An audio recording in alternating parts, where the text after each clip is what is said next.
Well, a very good afternoon, folks. It's 4 o'clock Eastern. We're at market close right now. And at the same time, we are on the final session in today's all-day education sessions of Intro to Investing Workshop. I hope that you have had the opportunity to join us for one or more of the sessions that we've had today. And this is, in fact, the first time that we've put together an all-day event that is geared really toward the beginner investor. And we are going to count on you for your feedback and comments because that's how we decide how we follow up with this, what we do next, how we offer you more education. But in any event, let's jump into here this final session. I'm Rick Swope. I'll be your host for this last hour. This is called Forks in the Road, a survey of alternative investments. We started off the day today really laying the foundation for financial wellness. We had our guest, Aaron Harding, fantastic discussion there. Then Dave brought us into an overview of markets and just kind of how the nuts and bolts work. Sean followed that up with a discussion on funds, ETFs and mutual funds. We then looked at platforms, and then we just took a look at executing trades and some of the details around trades. And the way we decided to wrap up today is a recognition that you're going to be bombarded with a lot of stuff. And not all of it is worthy of your time and attention. And if it is, you should be informed as to how to approach that. It's not always a grass is greener on the other side situation just because somebody said, hey, I made a lot of money in fill in the blank. And so what we're going to do is we're going to look at some of the more popular ones today, and we're just going to kind of talk about pros and cons, things to watch out for. Not recommend for or against them necessarily, but just make sure that when you walk away today, you are better informed and better able to make a decision that is prudent for your investment objectives. Now, as we get started, as with everything, I just want to let you know that everything that we talk about here is for educational purposes only, and nothing should be construed as buy or sell recommendation. So with that, let's take a look here.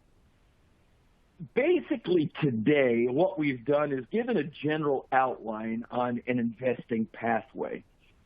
So when you start your investing, the first thing is, and this is why we started with it today, you want to make sure that your house is in order. It really doesn't make a lot of sense to be investing in the market with borrowed money on revolving debt. In other words, I've actually seen this, people taking money out of their credit card to put it into the market. That's almost always a losing equation. So you want to make sure that your house is in order. Then second to that, you want to put a plan together. Now, we addressed this a little bit this morning, but not in a great bit of detail.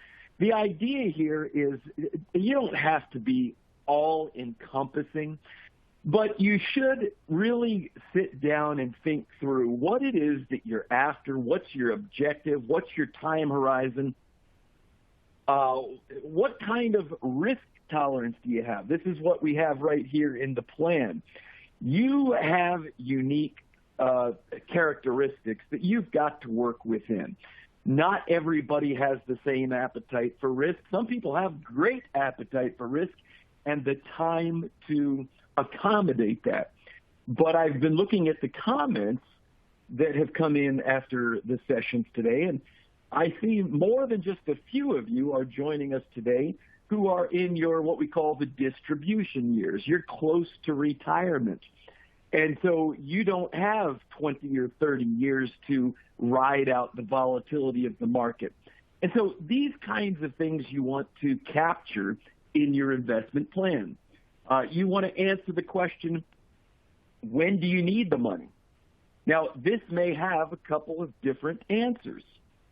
You may have one objective, which is to maybe pay for a vacation, and then a secondary objective, which is to put the kids or the grandkids through college, and then maybe a third objective is to plan for retirement. And all of these may have different time horizons. Then you have to ask yourself the question, what is your education and experience? Now, I will tell you that your investor education team here at E-Trade from Morgan Stanley is heavily invested in your success. And I'm not just saying that. I mean, if you think about it, it makes good business sense for both of us. If you are successful, if we can help you be successful, it's better for us. There's no value to us in you not being successful. So we are constantly creating new material, new content, and new delivery to give you the tools to be a successful investor. But you want to take practical stock of that. You want to say, okay, if I hear this thing about options, we're going to address options a little bit later in this session. I hear this thing about options. Maybe I need to start trading options. Well, that's fine. We certainly encourage you to look at that, but make sure that you have attended sessions, attended classes, looked at the material that we offer. Make sure that you've done the work before you put in the investment. And so this is all part of the unique plan that you put together. And that plan, by the way, can grow and evolve. So the way I tell people is, listen, just start with a one-page statement. What do you want to do and when do you want to do it? And then over time, you can refine that. You can start adding detail and modifying and changing and let it grow with you. That's your plan. And then the third part of this is, of course, growing your money. Now, as a general rule, in the investment world, an investment will grow one of two ways. It will either be through income or appreciation. Income is creating a cash flow or some kind of a growth through what your investment yields. Now, in stocks, for example, that might be a dividend. It could be a stock dividend or a cash dividend. What's a dividend? Well, a dividend is when a company makes money and they decide to share some of that money with shareholders, people who own stock. You say, well, of course they would. What in the world else would they do with the money that they make? Well, many companies will take money that they make and reinvest it into the company so that they experience better growth. But however that happens, income is one way that you can grow your investment. And then the other way is appreciation, increasing the value of your investment. This plays along with the old adage of how do you make money in the stock market? And typically people will answer buy low and sell high, right? You've probably heard that before. Or as I like to adapt it, buy high and sell even higher. But whatever the case may be, you're buying a stock for X and then you're selling it for X plus Y. This is how you make money in investments. So keep this in mind as we look at various types of what we'll categorize as alternative investments. Now, just as a recap, we've hit on this in various aspects throughout the day today, but let's bring it together so that we have it in a good summary form. Let's take a look at some of the more common investments before we run off the beaten path to some of the alternative investments. So one of the first things that you're going to be introduced to is stocks. If you like Home Depot, for example, you may buy some shares of HD. That's the ticker symbol for Home Depot stock. If you like eating at McDonald's, maybe you're going to buy some shares of MCD. That's the stock that represents McDonald's. And when you buy stock, you actually own part of that company. It is a representative ownership. You own shares which means you are, in every sense, an owner. Now, you may be advised against stepping into the headquarters and walking into the CEO's office and and asserting your right as an owner. You don't have that kind of privilege, but nevertheless, you are, in fact, an owner. That's why they're called equities. You have an equity share. And typically for stock, growth is going to be through dividends. If it's a dividend-paying stock, as I said, not all stocks will pay dividends, and sometimes they'll pay dividends for a while and then they'll stop paying dividends. That's normal. But I think a lot of people tend to think of stock as, I want to buy low, sell high. I want to buy the stock at $30 because I think it's going to go up to $80. All right, so that's fairly straightforward. This is where a lot of people start. And then we have bonds. Now, bonds, you don't own equity in whoever is issuing the bond. You own debt. It's, in effect, loaning money. So rather than buying part of that company, you're, in effect, loaning that company money. And it can be companies, or it's very often government entities, such as cities, states, counties, whatever the case may be.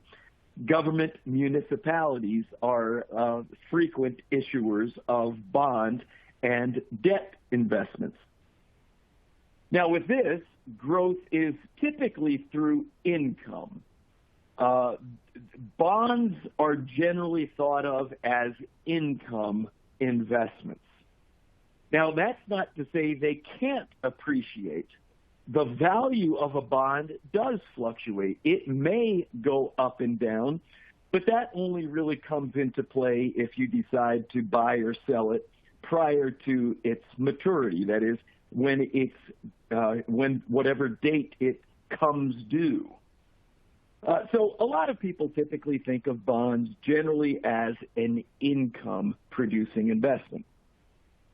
Now, Sean just finished up a session earlier today on funds, mutual funds, exchange-traded funds. So if you didn't get a chance to catch that and you may not have good familiarity with what those are, I would certainly encourage you to go back and watch the recording for that. I'm telling folks that etrade.com/workshop is the landing page for today's event. With funds, you buy shares of the fund, which gives you ownership in the fund. And so your money goes in with other investors' money into a pool of money. And that total pool is managed by the fund managers, another team, a team someplace, team of investment managers who are responsible for making the buy and sell decisions. And the growth that you're looking for here is generally through the increase in value of the fund shares. Now, there are some minor exceptions here and there, so I'm speaking to the rule rather than the exception, but this is generally the way we approach this. And then last but not least, we don't want to ignore the idea of cash.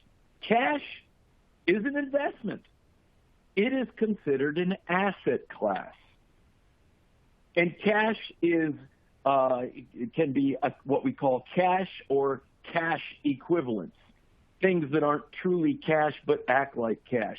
And here, we're really not looking for growth. What we're looking for is for that cash to maintain its value. And we call that par value.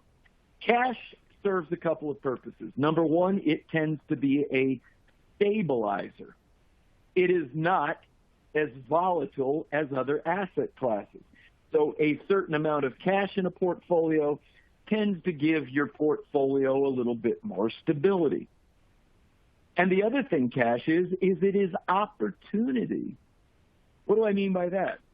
Well, let's say that you're holding on to a little bit of cash and the market decides to drop. and you think that now is a good time to start buying some stocks. Well, what do you need to buy stocks? The answer is cash. You have to have the buying power. So cash is an opportunity to take advantage of situations in the market that may provide you with a reason to make different kinds of investments. Okay, these are generally what we would consider core investments, the more common investments. What we're going to look at in this session are 4 categories of other kinds of investments. We'll talk about pros and cons. We'll talk about how to do it. We'll talk about some of the messaging around these alternative investments that will give you a little bit of a caveat emptor. Beware, be a prudent investor, and make sure you do your research. So the 4 categories are real estate, precious metals, cryptocurrencies. How many of you were just wondering if at some point today we were going to talk about crypto? And then last but not least, what we refer to as derivatives, primarily focusing on options and a nod to futures as well. Okay, let's start with the first one. The first one is real estate. Now, if you've had any experience in real estate at all, you recognize that real estate can be all over the place. In fact, let me ask you a question. And if you want to type this into the Q&A box, feel free to type this into the Q&A box. If I were to ask you right now, how is the real estate market in your area where you live, how would you answer? Think about that. And like I said, if you want to use the Q&A box, feel free to use the Q&A box. Go ahead and respond back. How is the real estate market in your area? How would you characterize the real estate market? I'll give you just a minute if you want to respond to that. Okay, starting to get some responses. I'm seeing good, fairly hot. It's good, no longer wild like before, dead. Okay, so basically I've got answers all across the board. Now, if I had a realtor on the call right now, the likelihood is they would answer with a qualifier. And the qualifier is this: what part of real estate are you talking about? Are you talking about residential? Are you talking about multifamily? Are you talking about hospitality? Are you talking about Class A single tenant? Are you talking about retail? You see, real estate is not homogeneous.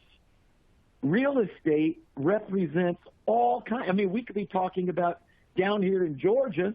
I'm in north side of Atlanta right now. Down here in Georgia, a big part of the real estate across the state is forestry. We have a huge industry of planted pine trees that is referred to as a 30-year crop. It's actually a crop. You plant pine trees, you thin them out at 10 years, and then every 5 years thereafter you do a thinning until you get a full mature harvest at 30 years. That is real estate, but that's an entirely different type of real estate. And so when we talk about real estate investing, the first thing that you want to think about is what area of real estate. Now, you could invest directly in real estate, and many people do. You may buy rental homes. You may purchase undeveloped lots, whatever the case may be. But what is the downside to direct real estate investing? Well, there are a few of them. Number one, it tends not to be very liquid. You can't just go out and sell it. Well, I mean, if there was over the last year, I was going to say you can't just go out and sell a house on the same day. Over the last year, at least here in Atlanta, you actually could, but that's not normal. Real estate directly invested tends not to be very liquid. Plus, you have all of the management, activities, the upkeep, the fees, and so forth. And so there is a way to invest in real estate through the markets. And one of the most common ways to do that is through what's called a real estate investment trust, and that's pronounced REIT. That's how you pronounce that. And a REIT is designed to generate cash flow for the owner through rent and leasing activities, minus expenses and so forth, from properties that the REIT owns. And REITs tend to be vertically segmented. So, for example, you will have hospitality REITs that invest only in hotels and motels, that sort of thing. You may have assisted living REITs, which is a strong and growing area of real estate in many parts. What they do is they're designed to give investors income and a way to diversify in real estate without having all the hassle of owning physical property. The other thing too is buying physical property with money down and everything else. It tends to be a pretty cash-intensive business. REITs have low investment minimums, and to the extent that they are tradable, they trade like stocks on an exchange. So you could go out tomorrow, you could buy shares of a REIT, and then on Friday you could sell shares of the REIT. Another thing that folks like about REITs, real estate, is they tend to be fairly uncorrelated to stocks and bonds. So when you're looking at diversification of risk, then one way that you get diversification of risk is to make sure that you don't have high class-to-class correlation. In other words, you don't want everything that you have to go up all at once. Actually, you probably do. But you certainly don't want everything that you have to go down all at once. By having diversification of asset classes, this allows you to experience some, if say your stocks are going down, you have something else in your portfolio that may be going up to offset that volatility. Now, within E-Trade, one of the things that we offer are exchange-traded funds that buy shares in REITs. So you get the benefit of having a liquid, easy-to-trade fund that goes out and does the REIT research for you. Now, you may certainly go out and research REITs and buy individual REITs. Or you could say, you know what, I'm interested in, for example, you see this third one down here, industrial real estate. You know, if you're reading the news right now, you're seeing places like Indianapolis, Atlanta, Savannah, just a number of different places, Nashville, a number of different places that are just exploding with warehouse square footage. Well, if that's your inclination, then maybe you look at something like an industrial real estate REIT. But the key here is that real estate is something that's available to you. We allow you on the ETF screener. On eTrade.com, we have an ETF screener. It's a selection tool, and you can choose specifically to look for only real estate-oriented investments. And then you will get a list, and then you can go down and do all of the appropriate research, take a look, make sure you understand what the objective of the fund is. I would say that's number one. If you see something, I mean, I look at this and I say, okay, this says industrial real estate sector. And I can infer what I believe the objective to be, but that's not adequate.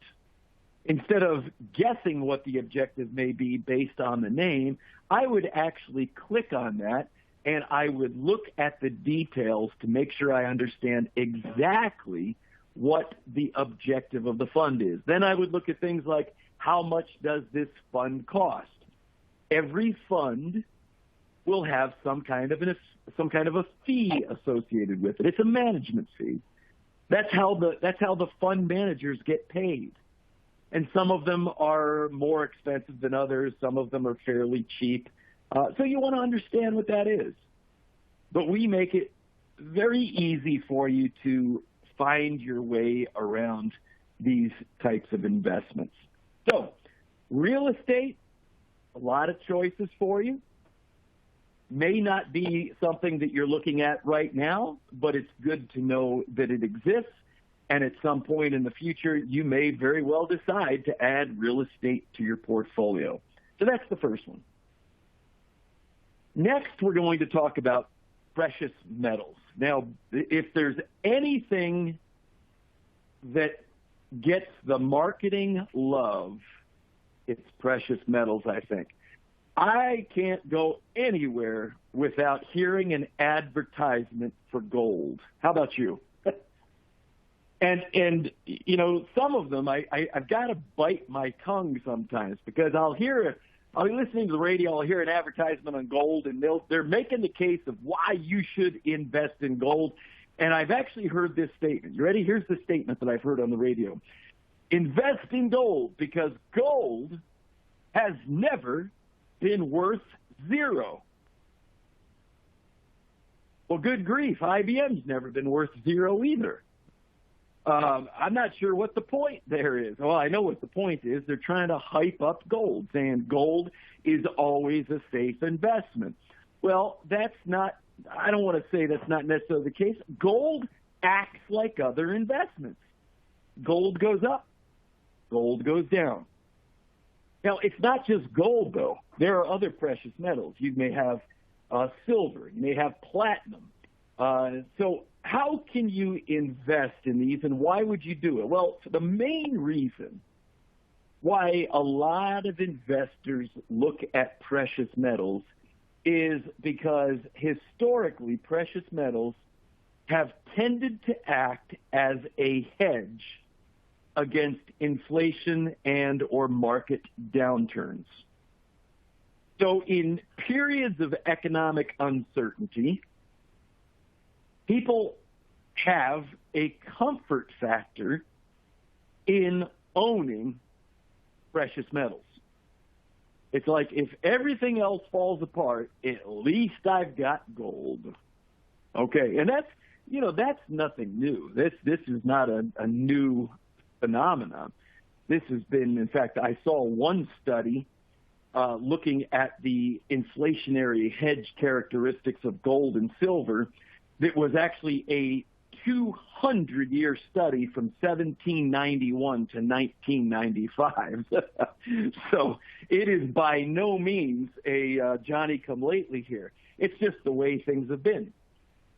Okay, there are really three key ways that you can consider investing in precious metals. The first, buy gold or silver or whatever the precious metal may be. You can purchase physical precious metals. Now, there are some risks here. First of all, finding a reputable dealer. Second of all, figuring out what storage is going to be. I would suggest that if you are one who tends to hold a lot of precious metals, let's say at your house, that not be a topic of conversation at your neighbor's barbecue.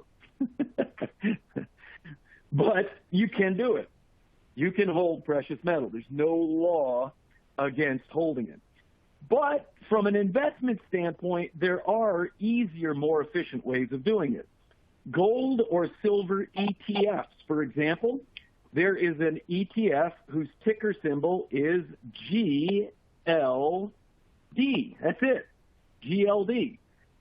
And if you type in GLD and get a quote, you will see that ETF is designed to track the price of gold bullion. So as gold prices go up, the value of GLD should go up and vice versa. So there are ETFs that will track various precious metals. Then the third way that you can do this is indirectly investing in these precious metals by investing in companies whose business models are predicated upon these metals. And typically what we're talking about are mining companies, companies that are going to extract these precious metals from the earth. And there are a number of these different kinds of companies out there.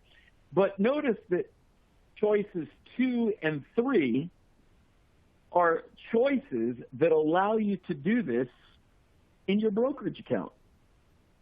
You can't keep gold bullion or silver coins in your brokerage account. ETFs? Absolutely. Mining companies? You bet. How about in an IRA? Yeah, you can invest in those companies in an IRA as well. Now, let's talk for just a minute about the pros and cons of gold versus silver. They both have a tendency to be hedges in downturns or sustained periods of inflation. Now, which tends to be a better inflation hedge, gold or silver? Surprisingly, I think for a lot of people, silver historically has been a better hedge. And the reason being is because silver has a greater industrial demand than gold. So in a period of rising inflation and falling dollar, silver tends to rise more than gold. And so as a better inflation hedge, and again, we're just talking historically here, silver gets the check mark. How about volatility? Which one tends to be more volatile? Well, this one's an easy one. Silver price volatility can be 2 to 3 times greater than gold on any given day. And so if you're looking at short-term volatility, silver tends to be the more volatile one. And generally it's because silver is cheaper, and as such, you're going to have more smaller retail investors driving volatility in silver. That goes to point number 3. Silver is more affordable per ounce. On a per ounce basis, gold is going to be the more precious, the higher priced asset. And then last but not least on here is which one tends to be a better diversifier? And the answer here is gold. Gold has consistently been uncorrelated to stocks and has had very, very low correlations with other major asset classes. So to the extent that gold does not follow or is not highly correlated to other asset classes, that gives it a greater ability to be a diversifier within a portfolio. Now, you've got to decide which or how much of each you're interested in. But nevertheless, gold, silver, precious metals may have a place. What I don't want you to do is to fall prey to what I would call predatory kind of advertising that says, you got to have gold, gold, gold, gold, gold, gold, gold. You might have gold. You might have a little of something else. But make sure it's part of your plan that you have thought through for your investments. Next up, yeah, there it is, crypto. Let me just tell you what I'm not going to do right now. I am not even going to begin to try to explain blockchain technology in this. We are going to take that as a given. So what are we talking about here? Cryptocurrency, or crypto, is a decentralized digital currency. And yeah, you can look up on your own the technology that undergirds this, but basically there's a process by which it's mined. There's a way that these coins are created. Many of these have a fixed supply of coins, but basically they're all within the same general category. Of course, if you follow this at all, you know that the lion or the lion's share, the elephant in the room, whatever metaphor you want to use, is Bitcoin. As of about a year ago, and this is the last time that we had a market cap graph available, Bitcoin was more than double Ethereum, which was the next largest in terms of crypto. And then you run down the list. And now, do you or do you not? Who among us has never heard the breakout success story of the neighbor, the friend, the college student, the buddy who managed to get into Bitcoin when it was, $30 a coin and cashed out at $50,000? That's great. But just because you know somebody that won the lottery doesn't mean you need to be playing the lottery every week. Now, I'm talking about a reason to get in. If there is a reason that you have to get into crypto, then by all means consider it. And interestingly enough, crypto has become kind of a dollar alternative. Now, the U.S. dollar right now is at a 20-year high. And what that means is people who are kind of hedging against the U.S. dollar are pulling money out of crypto. But we may see just the opposite happen as if and when the U.S. dollar falls again. So there is it's kind of a new asset class that is demonstrating its own level of correlation with other asset classes. But let me just talk about a couple of things, specifically some risks that are unique to cryptocurrencies. Now, again, I'm not carte blanche arguing against it, but this is a little bit of the Wild West still when compared to other asset classes. So let's think about where some of these are. First of all, we have legislative risk. Laws regarding cryptocurrencies can change at any time. And we see this very, very frequently in countries issuing certain regulations around cryptocurrencies. So that's one thing you want to be aware of. Crypto does not have central control, and therefore you can't go talk to the manager.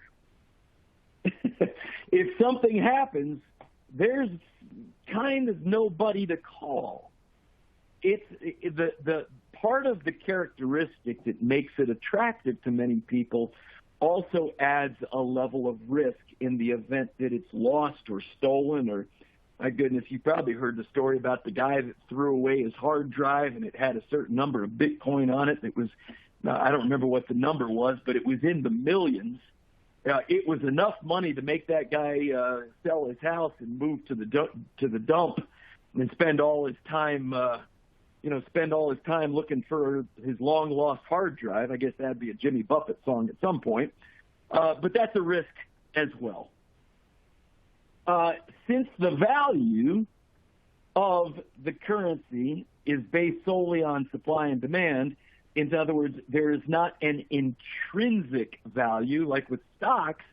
We can calculate a book value. Basically a book value is if that company were to sell off all of their hard assets, all of their intellectual property, if they were to cash out completely, there is an intrinsic value associated with that company. And sometimes stock prices are measured against book value. Well, that doesn't exist with crypto. I don't need to tell you about this one. Crypto is just in an invitation for fraud. We've already seen numerous examples of that, and I don't want you to be oblivious to that. And then, you can see exchanges, wallet services. Some of these have been fly-by-night. We've seen exchanges disappear. So please be aware of these risks inherent to cryptocurrencies. Here at E-Trade, we don't offer crypto directly, but we do offer cryptocurrency-related securities. And some of those examples are right here. I would encourage you to visit our cryptocurrency page at etrade.com. We have a little bit more information, and we also give you some guidance as to where you can go to find cryptocurrency-related securities. By the way, these are available in brokerage accounts and IRAs. Okay. Last but not least, I want to show you a quick video, and then I'm going to elaborate on the video. And this is for options specifically, but it generally speaks to derivatives. Let's take a look at this for just a moment. So you've heard about trading options, but want to learn more before getting started? Good thinking. There are 4 big reasons why investors might consider using options, and why options might present opportunities for you, too. Let's take a look. 1. Options mean flexibility. When you buy stock, your gain depends only on the price going up. But options may provide potential benefits if a stock rises or if it falls. That means you can speculate on the future price of a stock, whether it goes up or not. Reason 2. Options equal leverage. Leverage means you may be able to use less money to gain exposure to the movement of a stock's price. In other words, with options, you gain market exposure that's similar to owning a stock, but you generally commit less money to make that happen. And that could mean more flexibility for you and your portfolio. Reason 3. Options let you hedge. Hedging is about reducing risk. You make trades based on your best judgment. Then, options can help protect those trades or your overall portfolio in case things don't work out quite like you planned. Which brings us to number 4. One of the biggest reasons some investors trade options: income. Sounds good, right? Much like a dividend on a stock, options can be used to help generate an income stream. There are option strategies that let you collect money on your existing or future stock positions. The best part? You can trade options in the most common types of accounts. That means brokerage accounts, certain types of retirement accounts, and yes, even your IRA. So next time you're thinking about trading stocks, don't forget the 4 big reasons people use options: flexibility, leverage, hedging, and income. To learn more about using option strategies in your portfolio or to add options trading approval to your accounts, visit us today at etrade.com/options. All right, that gives you a nice overview. Let me emphasize a couple of these. Number 1, income. Options may allow you to generate income beyond what the stock itself gives you. A stock is going to give you perhaps dividends, but you may own a stock, and there are option strategies that you may use that allow you to create your own income stream without having to sell the stock. Another one, risk management. In very volatile markets, or in the case where you may be expecting or you might be afraid of an event, and you perhaps want to buy a little bit of protection, options allow you to do that. And one of the things that I like the best about them is if the market goes up, there are strategies to make money. If the market goes down, there are strategies to make money. If the market goes absolutely sideways and doesn't go up a penny or down a penny, there are strategies that allow you to make money. That's it's one of those kinds of things that you want to make sure that you learn about it. And for that reason, I want to encourage you to bookmark etrade.com/events. etrade.com/events.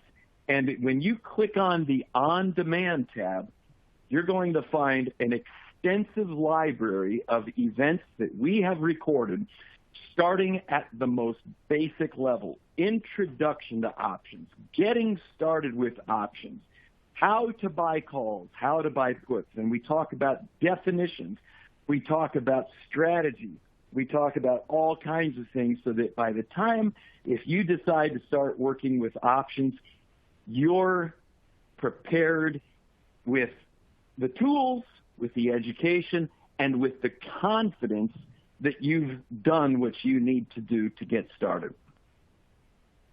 Folks, I have us at 45 minutes past the hour, and I want to have a couple comments because this is the closing session today. We've offered you 6 back-to-back sessions today with the goal of focusing on new or relatively new investors, people who are new to all of this here in the market. And our goal was to help you feel more empowered and more confident in the market. So I'm going to ask a great big favor of you. When you leave here this final session now, a little box will pop up to fill out a survey. That survey is very quick, very easy, won't take but a couple of minutes. But in that, you're going to have a chance to just write a comment. You could, of course, just check the boxes. But there's also a place for you to send in a comment. What did you like? What didn't you like? What do you want to see more of? Was this helpful for you? And I'll tell you, every one of the people who were involved in putting together today's event, we will be reading every single one of those comments. So if you take the time to write that, I assure you that we're going to take the time to read that, take it to heart, and put it to work for more educational content. So I'm going to thank you in advance for doing that. And for now, for myself, Rick Swope, for my co-presenters today, Dave Whitmore and Sean Howell, for our faithful leader, Steve Clausen, and for our the one who keeps us all together as we put this together, Brittany Gaskell, for your investor education team here at E-Trade from Morgan Stanley. Thank you so much for joining us, and we'll look forward to seeing you again very, very soon. Bye now. Have a terrific rest of your week.